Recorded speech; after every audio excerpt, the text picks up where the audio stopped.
Assalamualaikum warahmatullahi wabarakatuh. Perkenalkan, nama saya Widya Siwahyuni, NIM 220401010, Prodi Pendidikan Agama Islam, yang akan memenuhi tugas mata kuliah bimbingan konseling Islam dengan Ibu dosen Ibu Novita Yanti MPD. Baik, di sini saya akan membahas tentang asas dan prinsip bimbingan konseling Islam.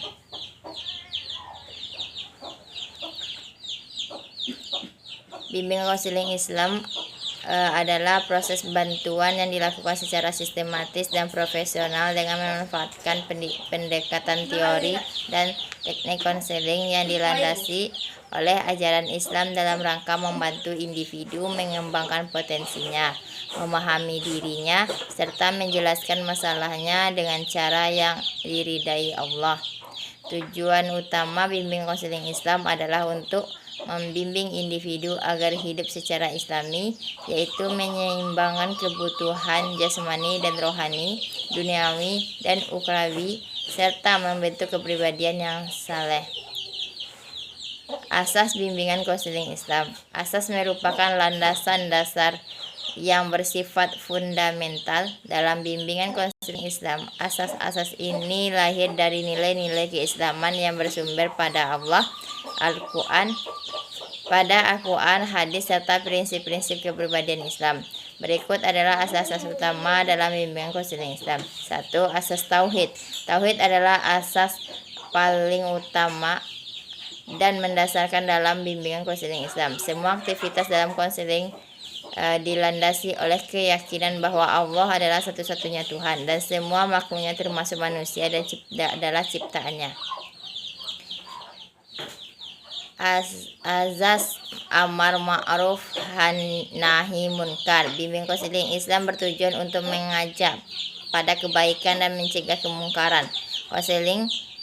Konselor berkewajiban membimbing konseli agar menjauhi perbuatan dosa dan mendekati diri kepada Allah.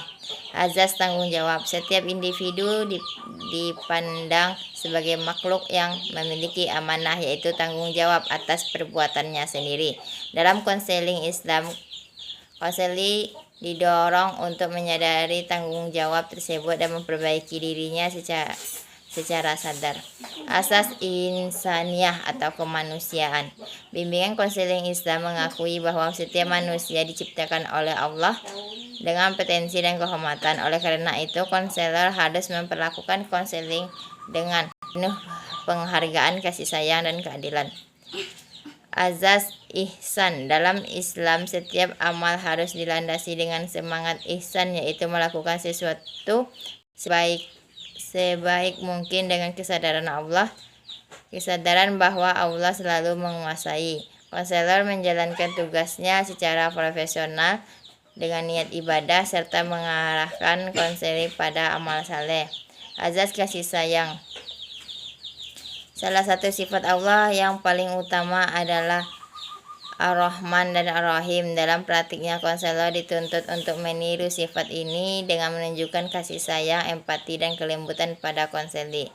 Azas syura atau musyawarah. Proses bimbingan dilakukan dengan pendekatan dialog dan musyawarah, bukan memaksa. Konseling diajak untuk memahami masalah dan mencari solusi secara bersama dan suasana saling menghargai.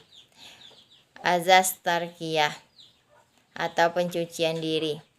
Bimbingan konseling Islam bertujuan tidak hanya menyelesaikan masalah lahiriah, tetapi juga menyucikan hati dan jiwa. Tahiyah melibatkan bimbingan menuju taubat, meningkatkan ilmu iman, dan menyucikan hati dari sifat-sifat tercela. Prinsip-prinsip bimbingan konseling Islam. Prinsip adalah ketentuan atau pedoman operasional dalam pelaksanaan kegiatan konseling. Dalam bimbingan konseling Islam, prinsip-prinsip didasarkan pada nilai-nilai Islam dan prinsip-prinsip psikologi Islami. 1. Prinsip teladan. Konselor menjadi teladan bagi konseli baik dalam upacara maupun tindakan. Prinsip keseimbangan dunia dan akhirat. Bimbingan konseling Islam tidak hanya membahas masalah duniawi, tetapi juga mengaitannya dengan tujuan hidup akhirat. 3. Prinsip pertumbuhan dan perkembangan. Setiap manusia memiliki potensi untuk berkembang. Konselor bertugas membangun konseli mengenai menggali dan mengembangkan potensi tersebut secara islami. Prinsip individualisasi. Setiap konselor diperlakukan secara unik dan berbeda sesuai dengan latar belakang kepribadian dan masalahnya.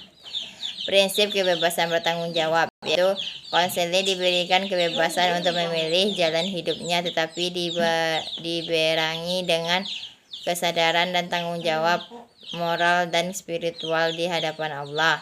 Prinsip aktivitas. Dalam bimbingan konseling Islam, konseli adalah pihak yang aktif, konselor hanya sebagai fasilitator.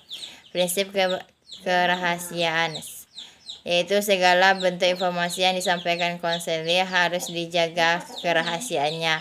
Ini merupakan bentuk amanah dan juga mencerminkan sikap profesionalisme dalam Islam. Prinsip keadilan dan tidak memandang status. Konselor tidak boleh memandang status sosial, ekonomi, atau latar belakang konseli. Prinsip keadaban dan kesopanan, yaitu etika Islam sangat menekankan kesopanan dan akhlak dalam berinteraksi. Oleh karena itu, proses konseling dilakukan dengan adab yang tinggi, menjauhkan diri dari sikap merendahkan atau menyudutkan. Baik, itu dapat saya sampaikan. Saya akhiri dengan Assalamualaikum warahmatullahi wabarakatuh.